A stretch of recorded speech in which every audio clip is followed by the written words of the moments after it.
د پاکستان طلا په نامه یک تلویزیون د 12 بجو خبري ټولګې ته آخر خلاص نن دوشنبه د لړم یا اقرا 5مه چې د اکتوبر میاشتې 28 نیټې سره برابر ده. په پیل کې د مهمو خبرونو سرټکي.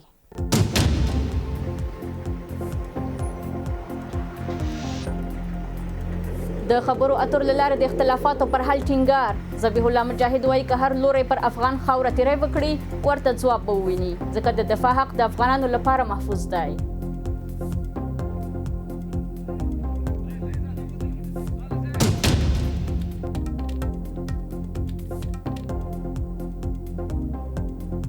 افغان پلاوی له پاکستان سره د استانبول خبرو د مثبتو پایلو هیله لري. افغان پلاوی له پاکستان سره د ترکیې په استانبول کې روانو خبرو ته پوره هیلهمند دی او باور لري چې دا خبرې به یو مثبته پایله ولري.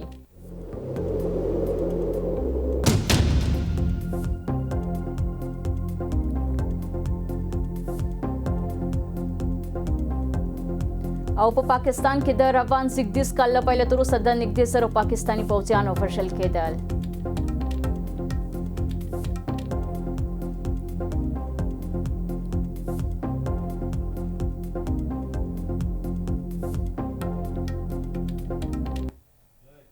اوس هم بشپړ خبرونه.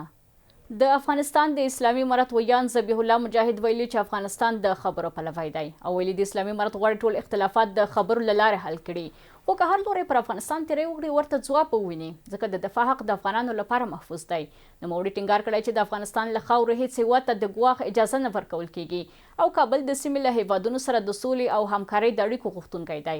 د یادونې ده چې د افغانستان او پاکستان ترمنځ د خبرو دویم پړاو دا مهال د ترکیې په استانبول ښار کې روان دی. افغانستان په وروستیو ترنګلتیاوو کې یوازې عکس العمل ښودلی اقدام لومړی د پاکستان لوري کړی. د اسلامي امارت ویان ذبیح الله مجاهد په استانبول کې د افغانستان او پاکستان ترمنځ د روانو خبرو اترو په اړه وویل افغانستان د خبرو پلوی دی او د افغانستان له خاورې هیڅ هیواد ته د ګواښ اجازه نه ورکول کیږي او دا هیواد د سیمې له ټولو ګاونډیانو سره د سولې او همکارۍ د اړیکو غوښتونکی دی. د په وینا اسلامي امارت غواړي ټول اختلافات د خبرو له لارې حل شي خو په عین حال کې خبرداری ورکړی چې که هر څوک پر افغانستان تیری وکړي ورته عکس العمل به وویني ځکه د دفاع حق د افغانانو لپاره محفوظ دی.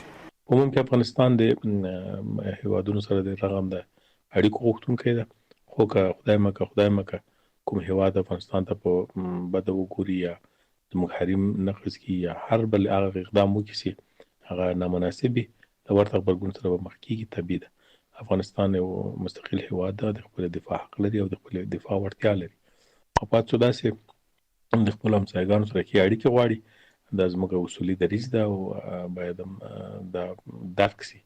افغانستان له هیچا سره نه غواړي په جنګ کې کیل شي او نه غواړي د چا په وړاندې زموږ خاوره استعمال شي. د ټولو په وړاندې زموږ دریځ ډېر واضح معلوم ده او دا وضعیت باید ټول اړخونه درک کړي.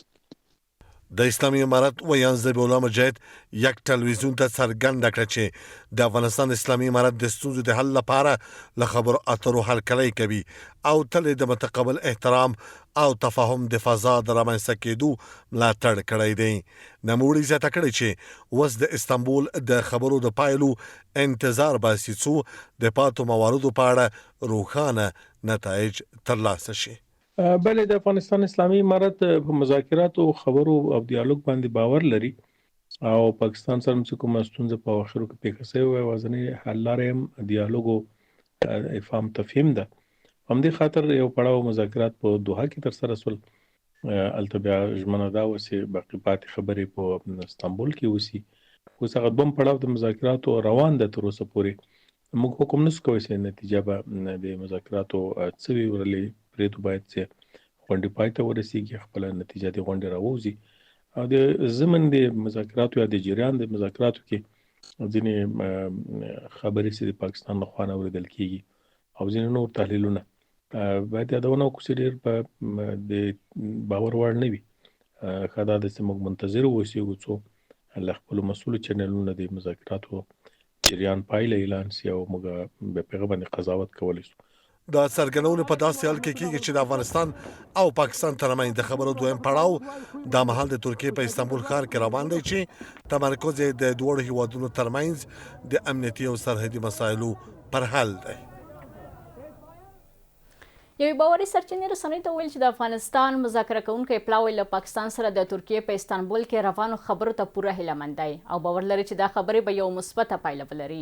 سرچینې زیاته کړي اختلافي موارد ډېر کم دي او د حل لپاره یې هیلهمندي شته. افغان لوري دا څرګنده کړې چې تاوتریخوالی د هیڅ لوري په ګټه نه دی او په دې برخه کې د منځګړو قوي تایید هم شته. د سرچینې پر وینا دواړه لوري هڅه کوي د هغو ستونزو د حل لپاره لارې ومومي چې د تیرو میاشتو په ترڅ کې د دواړو هیوادونو اړیکې ترینګلې کړې دي. د راپورونو له مخې له تیرو 2 ورځې راهیسې د افغانستان او پاکستان ترمنځ د خبرو دویم پړاو د ترکیې په استانبول ښار کې روان دی. دا خبرې د دواړو هیوادونو ترمنځ د امنیتي اندېښنو، سرحدي چارو او اقتصادي همکاریو په اړه متمرکزې دي. تمه کېږي چې له مذاکراتو وروسته به دواړه لوري د خبرو پایلې په یو ګډه اعلامیه کې څرګندې کړي. د افغانستان چارواکو ویلي د متقابل درناوي او همکارۍ پر بنسټ اړیکې د سیمې د ثبات او پرمختګ لپاره حیاتي ارزښت لري.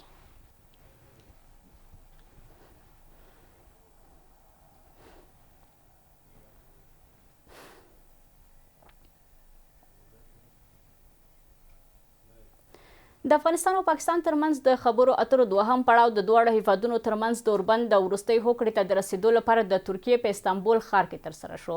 خبرې اترې هغه وخت پیل شوې کله چې د پاکستان د دفاع وزیر خبرداری ورکړ چې که خبرې اترې ناکامې شي نو پاکستان د افغانستان سره د بشپړې جګړې لپاره چمتو دی. په ورته وخت کې زلمي خلیلزاد د خواجه اسف څرګندونې پاروونکې وبللې او د امریکا ولسمشر یو ځل بیا د دواړو خواوو ترمنځ د منځګړیتوب لپاره خپل چمتوالی څرګند کړ.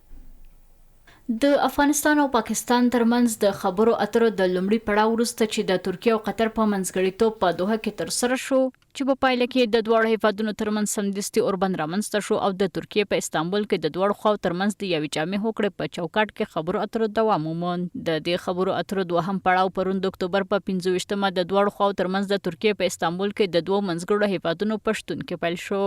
د راپورونو له مخې د ترکیې په استانبول کې د 15 ساعتونو پر لپسې خبرو اترو وروسته افغان پلاوی پاکستان ته وروستۍ مسوده سپارلې ده. د سرچینو پر وینا مسوده په دې تمرکز کوي چې پاکستان باید د افغانستان له خاورې او هوایي حریم سرغړونه ونه کړي او هیڅ ډلې یا مخالف ته اجازه ورنه کړي چې خپله خاوره د افغانستان پر ضد وکاروي.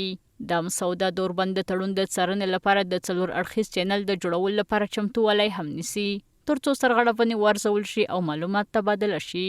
د سرچینو پر وینا دا مسوده د منځګړو لخوا مقابل لورو ته وسپارل شوه او دوهمه نسخه یې د پاکستانیانو لخوا وړاندې شوه. په داسې حال کې چې خبرې اترې روان دي د پاکستان د دفاع وزیر خبرداری ورکړی چې که د دواړو هیوادونو ترمنځ خبرې اترې یوې پایلې ته ونه رسیږي نو پاکستان له افغانستان سره د بشپړه جګړې لپاره چمتو دی.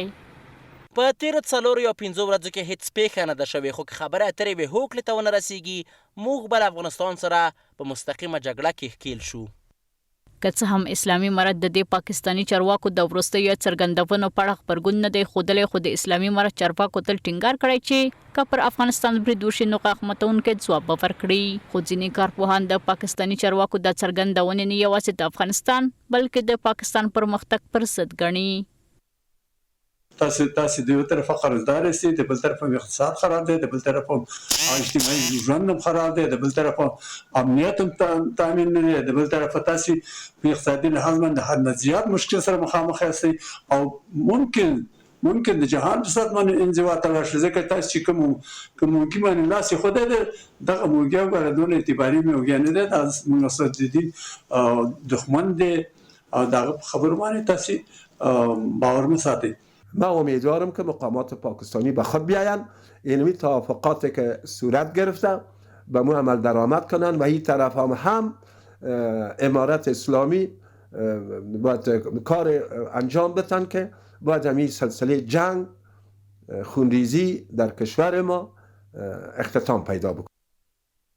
له دې ټولو سره آیا افغانستان او پاکستان دوه ګاونډي هیوادونه چې د یو بل سره تر ټولو لویه پوله لري د کلونو کورنیو شخړو سره اوس به د صلح او امنیت دایمي تړون ته ورسیږي او که نه وخت به دې ته ځواب ووایي. له ازبکستان وارد شوی د برېښنا سرکټ چې په دې وروستیو کې د آمو سیند په اوږدو کې د افغانستان ازبکستان ترمنځ په صفري نقطه کې پرې شوی و بیا ونښل شو. د برېښنا شرکت وایي چې د دې وارد شوي لین په بیا نښلولو سره به د کابل په ګډون د هیواد په 11 ولایتونو کې د برېښنا د پرې کېدو ستونزې تر نیمې کچې پورې راټیټې شي.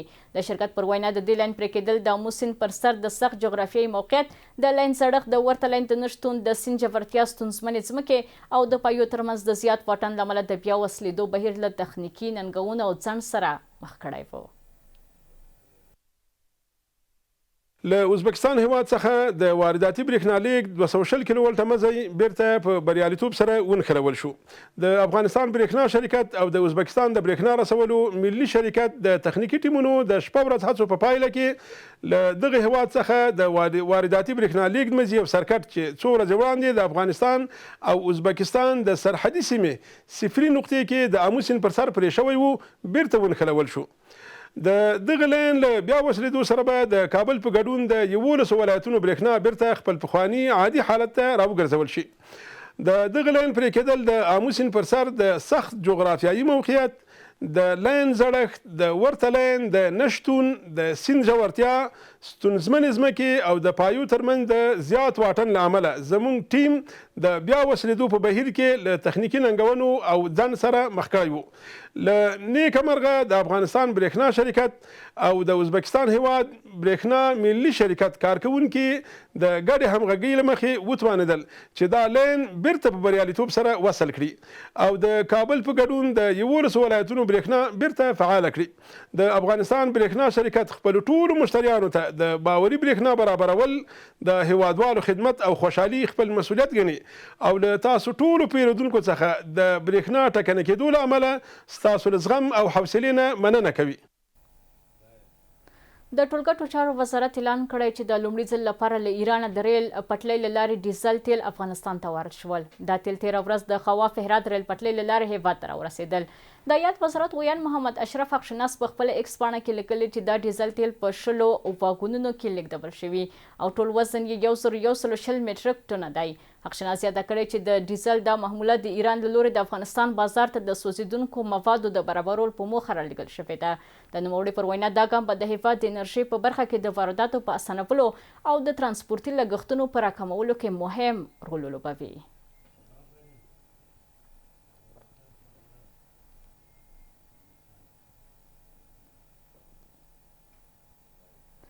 د ملي تدارکاتو کمیسیون په خپل عادي غونډه کې له 15 میلیارډ افغانیو زیاتو ارزښت 22 ساختماني پروژې منظوري کړې دي. د اسلامي امارت مرستیال ویان حمدالله فطرت وویل چې په منظور شویو پروژو کې د استنادي دیوالونو، کانالونو، د ولسوالیو ترمنځ د نښلوونکو سړکونو جوړول او په بېلابېلو ولایتونو کې د برېښنا د ویش او لیږد د نیمګړو پروژو بشپړول شامل دي. له بل خوا ټاکل شوې ده چې د افغانستان او قزاقستان دریم سوداګریز فورم په قزاقستان کې د 6 ورځو لپاره ترسره شي او د صنعت او سوداګرۍ وزیر په دې غونډه کې د ګډون لپاره هغه هیواد ته سفر کړی دی. د اسلامي امارت مرستیال ویان حمدالله فطرت په یو غږیز پیغام کې ویلي چې د ریاست الوزرا اقتصادي مرستیال ملا عبدالغني برادر په مشرۍ د ملي تدارکاتو کمیسیون په عادي غونډه کې له 15.3 میلیارډ افغانیو زیاتو په ارزښت 22 ساختماني پروژې منظور شوې دي. ښاغلي فطرت روښانه کړه چې په دې غونډه کې له هغو 15 پروژو چې باید بیا کتنه شوې وای 8 پروژې د تعدیلاتو سره تصویب شوې، 22 پروژې وروستۍ تصویب ترلاسه کړ او 15 نورې پروژې د تدارکاتو په پروسه کې د ستونزو له امله د بیا ارزونې لپاره بیرته راستنې شوې دي. د اسلامي امارت مرستیال ویان پر وینا منظوري شوې پروژې د استنادي دیوالونو جوړول، د کانالونو جوړول، د ولسوالۍ ترمنځ د مواصلاتي لارو جوړول او په بېلابېلو ولایتونو کې د برېښنا د ویش او لیږد نیمګړې پروژې بشپړول شامل دي. په منظور شوو پروژو کې استنادي دیوالونه، کانالونه، په یو شمېر ولایتو کې د ولسوالیو ترمنځ غځېدلي سړکونه، د میدان وردګ ولایت د لوړو زده کړو مؤسسې د لیلیې ودانۍ او په مختلفو ولایتونو کې د برېښنا رسونې او توزیع پروژو د پاتې چارو بشپړول شامل دي. منظور شوی پروژه د افغانستان اسلامی امارت له بودجه تمویلیږي. مهمترین مسئله تطبیق این پروژه ها این است که در اکثر مناطق که چنین پروژه ها تطبیق میشه با بیشتری از جوانای ما که بیکار هستند و از بیکاری رنج میبرند زمینه کار مساعد میشه و بسیار مفید تمام میشه. له بل خوا له افغانستان یو پلاوی د صنعت او سوداګرۍ وزیر نورالدین عزیزي په مشرۍ پرون قزاقستان د سفر وکړ ترڅو د افغان قزاق سوداګریزې غونډې په دریمه غونډه کې ګډون وکړي. دا سوداګریزه غونډه چې ټاکل شوې د اکتوبر له 25 تر 30 پورې د قزاقستان په شکمن ښار کې جوړه شي د سوداګرۍ شبکې کانفرنس دوه اړخیزه سوداګریزه غونډې او د افغان محصولات او تولیداتو نندارتون به پکې شامل وي. ښاغلي عزیزي وویل چې له پاکستان ټولې ترانزیټي لارې تر اوسه پورې تړلې دي او د صنعت او سوداګرۍ وزارت هڅه کوي چې نورو بازارونو ته د افغان توکو د لیږد لپاره بدیلې لارې عمومي. راههای طرف همسایه جنوب ما نظر به مشکلاتی که بین هر دو کشور واقع شده ما راهها مسدود است، تولیدات افغانستان صادر نمیشه و از طرف همچنان ترانزیت از طرف کشور پاکستان بند است. تپ و تلاش داریم انشاءالله با امید پروردگار که راههای بدیل معقولی را که ما بتانیم تولیدات افغانستان یک بازار معقول در منطقه پیدا بکنه. د ملي تدارکاتو کمیسیون غونډې چې د ریاست الوزرا اقتصادي مرستیال په مشرۍ ترسره کیږي معمولا په هر 2 یا 3 اونۍ کې ترسره کیږي او د دوی د ترسره کولو موخه د حکومت د بسپنې د مصرف او د پراختیا یو خدماتي پروژو پلي کولو پروسې څارنه ده. د جنوبي اسیا د ترهګرۍ د څار پورتال په خپل تازه راپور کې ویلي چې په 2025 میلادي کال کې په پاکستان کې د 3159 کسانو د مړینې پیښې ثبت شوې دي. دا پورتال هر کال د پاکستان د اتباعو د مرګ شوبلې احصایې خپروي. د راپور له مخې د روان میلادي کال له پیله د اکتوبر تر 23 نیټې پورې په پاکستان کې 815 د وژنې پیښې ثبت شوې دي. همدارنګه ویل شوي چې په دې موده کې 530 ملکي وګړي وژل شوي، 970 تنه پوځیان مړه شوي او 1643 کسان د ترهګرۍ اړوندو پیښو کې خپل ژوند له لاسه ورکړی دی. د پورتال د معلوماتو پر بنسټ د یادو پیښو ډیری یې د خیبر پښتونخوا، بلوچستان او سند ایالتونو په ناامنه سیمو کې رامنځته شوي دي. په ملګرو ملتونو کې د امریکا پخوانی ځانګړي استازي زلمي خلیلزاد د ملګرو ملتونو په ناکام ماموریت نیوکه کړې ده. خلیلزاد لیکلي چې ملګرو ملتونو د جګړو او ستونزو حل له هڅو لاس اخیستی دی. نوموړي زیاته کړې چې د نړیوال سازمان مشرتابه له بحران سره مخ دی او په اصلي ماموریت کې یې ماتې خوړلې دي. خلیلزاد لیکلي زه په دې سازمان کې د یو پخواني دایمي استازي په توګه د دې بنسټ د ناسم سیاسي چلند له امله خواشینی یم. دا څرګندونې وروسته له هغې شوي چې د امریکا ولسمشر ډونالډ ټرمپ د کمبودیا او تایلند ترمنځ د شخړو حل برخه کې د ملګرو ملتونو په نښ کلتیا نیوکه وکړه. له تاسو خپلو ټولو همکارانو نه په مننه سره زموږ د 12 بجو خبري ټولګه پر همدې ځای پای ته رسیږي. تر بیا د خدای په امان.